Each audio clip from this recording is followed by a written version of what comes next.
A selector switch is a device with an operator that is manually rotated to activate electrical contacts. They are normally used to select either two or three different circuit conditions.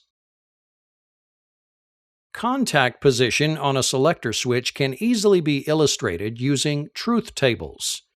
This truth table illustrates the manual or automatic contact positions of two contact selector switch. Each contact on the line diagram is marked A or B. The positions of the selector switch are marked MAN for manual or Auto for automatic. The truth table can be used to easily interpret what contacts are closed for a particular position. An X is placed in the table if a contact is closed in any position. An O is used to depict that a contact is open. Thus, if the selector switch is in the MAN position, A is X or closed, and B is 0 or open. When the switch position is set to Auto, A is 0 or open, and B is X or closed. In this illustration of a three-position selector switch, a third row is added to the truth table. So we now have a manual position, an off position, and an automatic position. Thus, in the MAN position, A is X or closed, and B is 0 or open. At the off position, both A and B are 0 or open.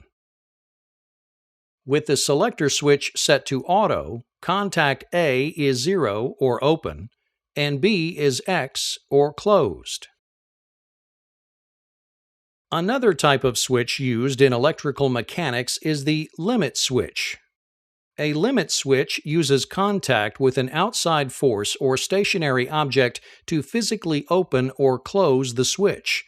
In this schematic diagram, the direction from which a force must contact the switch's actuator is indicated by the triangle below or above the switch. A normally open limit switch will remain open until the actuator is acted upon by an outside force or object, thus holding it closed. A normally closed limit switch will remain closed until an outside force or object holds it open. A good example of limit switch application is a garage door circuit.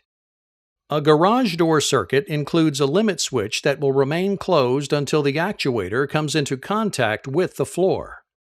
When the garage door motor is activated, it will continue to close the door until the lower edge of the door hits the floor.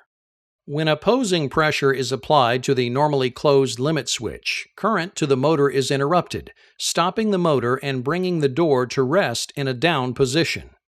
In this way, the limit switch defines the limit of movement of an object.